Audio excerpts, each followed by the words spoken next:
This is what's happened and developed since, and there's another pool that's over on that side. My granddaughter, this was her favorite place to come when she'd come out and visit with us.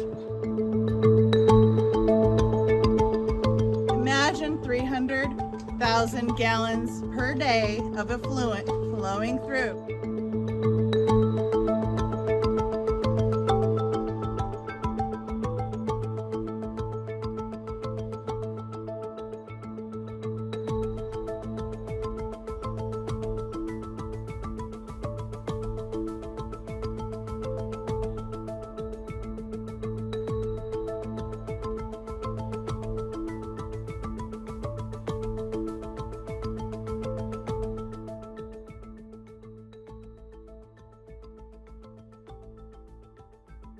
This is what's happened and developed since, and there's another pool that's over on that side. So we had the original storm in, was it 22, Frank? So there was a big influx of water for 2 or 3 days. Yeah. We had this area that was filled up almost 100 yards out, okay, all the way to the top of here, because the water tends to backflow with those storm inundations. And then the same thing with that, it has to go uphill, like you see, to be able to get to this point to begin with. So we had a lot of influx of water that took almost a week to dissipate naturally. Now we're talking 300,000 gallons a day that's going to start going over where the markers that I put where my effluent gets discharged on the property. Once it hits that dry creek bed, it's going to start going over because it can only dissipate so much. And I'm going to have a hindrance on dissipating my own effluent in that meadow back there. This was clean. This was clear at one point in time. Like I said, that was one of the reasons why they put my wife through a bunch of goldfish in here, because you could see the bottom of it.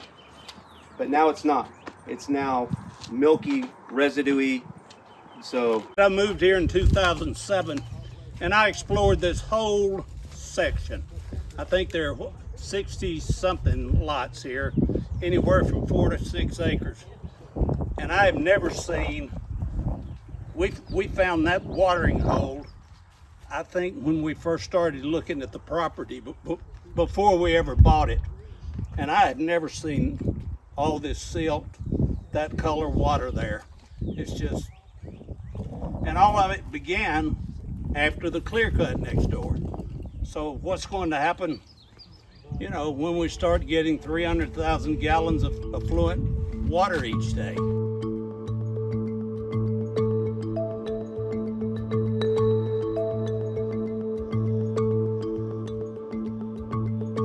See, I had water middle of last week, a little past there. You can kind of see where the white film is. I had water up to there, and then I lowered all this down here to get it to drain, because that's a cedar elm right there that's turning yellow, and it's probably history. Hopefully it's just going dormant. It'll come back next year. I got another one a little further west. But I had to, you know, at my own expense, get a machine over here to lower this water level. But I've got a group of 13 oak trees right over this patch of trees here. What this silt is going to do, how much air does it allow once it dries? Is it going to allow down to the root system? Probably not a lot. Right? That would be my guess. And moisture.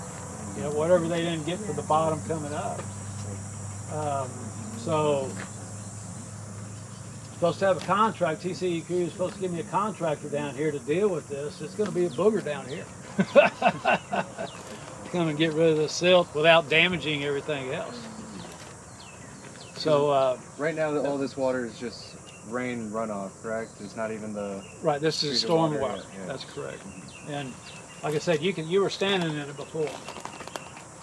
Not long ago. Yeah, just imagine when you have wastewater that's sitting here for months on end. Exactly. Toxic mess. Been here 17 years and I've never seen it milky like that. My granddaughter, this was her favorite place to come when she'd come out and visit with us. And TCEQ's plan is to make wastewater treatment plants regional plants. So they will tie in other subdivisions with lots of homes into the existing wastewater treatment plants. So that number could increase. We want no effluent discharge in Canyon Lakes watershed. You know, it's settling over here. It's not dissipating as much.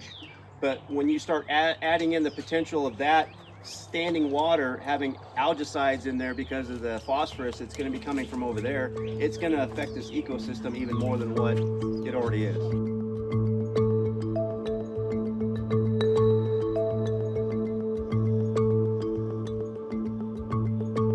Devil's Hollow is a nature preserve. It's a community park for us, a recreation. So we've got people doing hiking, people walking their dogs.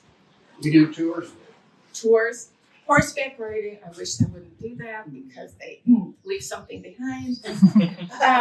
And then there's the picnic area that overlooks the cliffs on the other side. It's just beautiful. But I mean, at that point, Devil's Hollow is pretty deep, as opposed to earlier on. And I was just going to say, annual tours of the archaeological sites. And truly, Devil's Hollow, the nature park, is a part of our community's identity, essentially.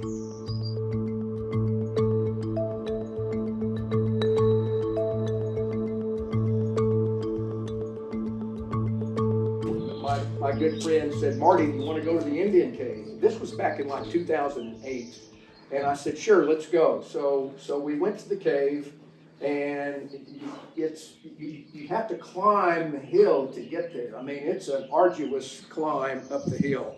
But then when you get there, I was looking out over the canyon, and I'm thinking, the Lone Ranger and Tonto, Lonesome Dove, okay, and you just close your eyes and see those guys running through the canyon. So I mentioned that at one of our conservation committee meetings, and they said, well, why don't we start doing tours in there and take our residents in there and let them see it?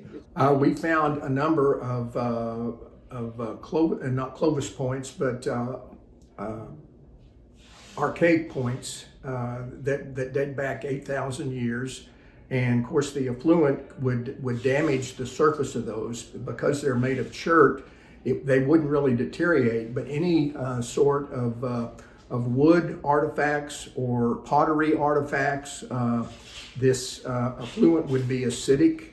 There would be some alum in there, and alum, the pH for alum goes all the way down to 1 or 2, and so that would pretty much devastate a lot of the pottery and certainly all of the wood artifacts that we could find.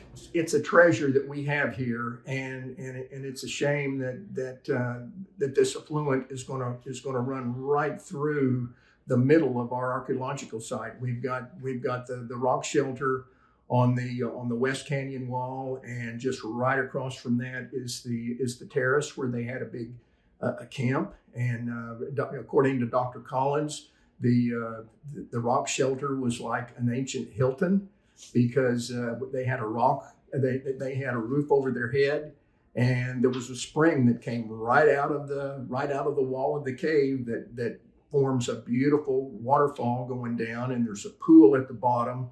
There are fish today in that pool, and it's just a pristine area. And we just hate to see 300,000 gallons of effluent a day. And plus, we didn't say this in the meeting, but there's 6,000 undeveloped acres around, and the TCEQ is all for regionalization, which means if another developer comes in and develops this 6,000 acres, they could funnel their effluent through the same plant, and we would have even more effluent going through Devil's Hollow and into Canyon Lake. And we really need to protect Canyon Lake. We dug for 15 days, not consecutively, but we were under the supervision of Dr. Steve Howard, who was with the Galt School of Archaeological Research, and we incorporated volunteers from the neighborhood, and we dug for 15 days, and we found numerous points. Dr. Howard picked a perfect spot to dig where the stratigraphy was all lined up, and so we found the small arrowheads from recent history close to the top, and then as we got deeper, we found the larger atlatl points that were a little larger, and then in the very bottom we found some larger points that they used for spears, and they were larger. And I forget the number. I think we found 23 points on the terrace and 10, 15 points in the rock shelter. He has proven now, and somebody mentioned at the Galt site that that was all Clovis culture, which was around 12,000, 13,000 years ago. Well, he has gone down with the dig way beyond that, and he's found artifacts proving that people were here 20,000 years ago. So he, like I said, he's rewriting the books. I'm a retired chemical engineer, and I spent the last 18 plus years dealing with environmental compliance. And the last probably 3 to 5 years, I did air permitting. And I worked in the chemical industry. I worked for a global company, and I was in charge of making sure that the rules were understood, making sure that the plants operated accordingly, and make sure we didn't have anything leaving the boundaries that should not be leaving. The biggest concern I would have is the fact that the design of the wastewater treatment plant is insufficient. The right answer is they don't have any effluent whatsoever going out to Canyon Lake, but if they're going to do it, they need to have a responsible, reliable, effective design of their treatment plant, and they don't have it at this time.